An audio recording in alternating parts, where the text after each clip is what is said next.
Students, it's finally here, the last chapter. If you have not read it first before you watch this video. The Cry of the Hunters. Of course, if you've read it, you realize that there are two different cries going on in this chapter, the cry when they hunt and the cry at the end. We open up the chapter with Ralph in hiding, and he sees some of the boys that he just kind of now calls savages coming out, and he sees Bill. He says, but it's not Bill. He sees him instead as a savage. It says, but really, thought Ralph, this is not Bill. This was a savage whose image refused to blend with an ancient picture of a boy in shorts and shirt. So the reality is kind of shifting now in Ralph's mind of what these boys are. They have become something else. He then starts to wonder back to like the fruit trees and the shelters and everything. And then he comes across the face of the sow that is now a skull that has been eaten by the flies. And it's on page 185, and it says, he walked slowly into the middle of the clearing and looked steadily at the skull that gleamed as white as ever the conch had done, and seemed to jeer at him cynically. Comparing it to the whiteness of the conch indicates to me that we have a duality going on, at least in the images. We have the conch, which represents reason and law and order, and then you have the jeering face of the dead pig, cynically jeering at him, indicating the cynicism of adult life, the cynicism of belief.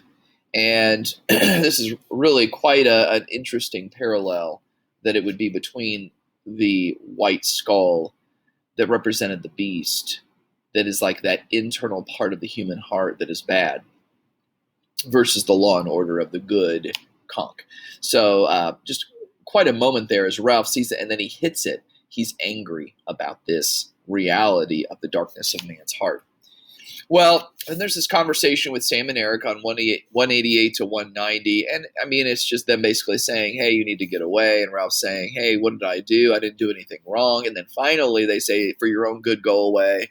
And he says, why? What's wrong? What's wrong? And finally on page 190, we get the reality of how badly it's gotten. Roger sharpened a stick at both ends. And because we are good readers, we remember that the only other time a stick was sharpened at both ends is when they put that sow's head on the stick. So we are meant as readers in horror to think about them killing Ralph and putting his head on a stick. How horrifying is that? The depravity, the perversity, the corruption, the horror that any human could possibly be capable of even thinking something like that, right? Actually, if you study ancient history, that kind of stuff happened a lot. Look at ancient Rome. They would put people's heads on stakes as you walked into the town. So even though we are horrified about this because it's young boys, it's not beyond the realm of possibility in human history. Well, then they hunt Ralph for a while. They use smoke to get him out, which of course is significant because of all the fire, but I don't have time to go into that. Think about it on your own. He runs desperately on page 199. And in that run, it's kind of like a pig in desperation running before he gets killed. And we see him. He screamed a scream of fright and anger and desperation on page 199. He's snarling, bloody, crying out. And there's all of this description, kind of like a pig running for its life, knowing that it's about to get killed. Ralph has become like an animal. Well, then on page 200, something dramatic happens. There's a naval officer standing on the beach. And Ralph looks up at him, and the naval officer, happens to be British, starts talking to him. Ralph talks back, and the naval officer is kind of amused, right? With this, there's this boy, he needs a bath, right? And then there's this semicircle of more boys, and they're all very dirty, but they're young boys, right? And he says, you guys having a war? And Ralph nods very seriously. Anybody get killed? Just two, right? And at that point, the naval officer realizes, wait, two kids got killed in a war on this island, right? But he's kind of embarrassed about the whole thing. It's like he doesn't even know how to react to this fact. And the last statement made on this island is this: I know, this is on page 202, jolly good show, like the Coral Island. The words Coral Island are the last things we hear in this book, besides the crying of the hunters, the crying of Ralph. Why? Remember, the Golding is making a criticism of the philosophical view of human beings shown in Coral Island, this book with all of this not magical, but this idealism about the goodness of human hearts and overcoming. Now we see the opposite juxtaposed here, as the boys, hearing that, realize like they had that same hope when they arrived on the island, and now it's gone. And Ralph starts to cry, and all the other kids start to cry. And then it says this: Ralph wept. Why did he weep? For the end of innocence, the darkness of man's heart, and the fall through the air of the true wise friend called Piggy. But it doesn't end there, does it? There's one more sentence at the very end. We turn to the naval officer at the end of the book, and it says that he's a little bit embarrassed. He turns away so they can get themselves together, and he looks at the trim cruiser in the distance. What's a trim cruiser? It's a ship of war. It's a ship with gunners on it used to kill in war. So we get down here to, well, what's the purpose of this chapter then?